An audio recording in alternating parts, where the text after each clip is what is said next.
Question 4. A diagram below shows a scale drawing of a pitch used for a game of rounders. The scale of the drawing is 1 centimetre represents 2 metres. So that's going to be really important in what we're doing. Use the scale drawing above. Measure and write down the length of the line from the start to base 1. So we need to measure from the start to base 1. So when I measure it, ooh, a bit fiddly.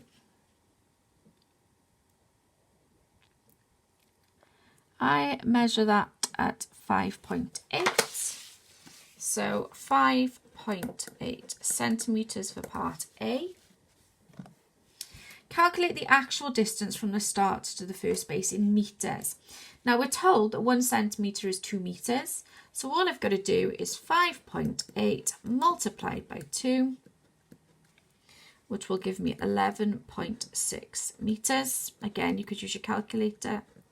I'm just doing that in my head because it's just doubling. Part C. The caretaker for the grounds uses the scale drawing to plan how to mark out the lines of a rounder's pitch. He goes from the start to the first 3 bases at the 4 corners of a square. So you can see that this is the 4 corners of a square. The caretaker marks the lines from start to first base to third and finally to fourth base. What is the total actual length of the lines he has marked? Well, if it's a square, that means that this is 5.8 centimetres, this is 5.8 centimetres, this is 5.8 centimetres. And I need to measure the final base from third to fourth base, and that is actually 4 centimetres.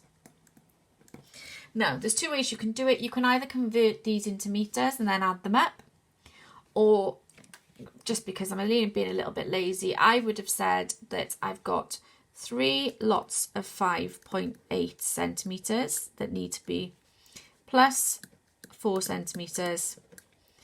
When I add them up, that all needs to be multiplied by 2.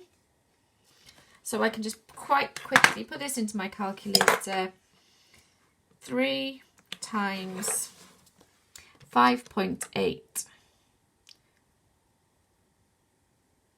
equals, get the answer, add 4 equals, get the answer, and then times it by 2 to get into metres, and it's 42.8 metres. As I said, there are various ways you could have done that. You could have converted those into metres and then added them up. That would have worked too.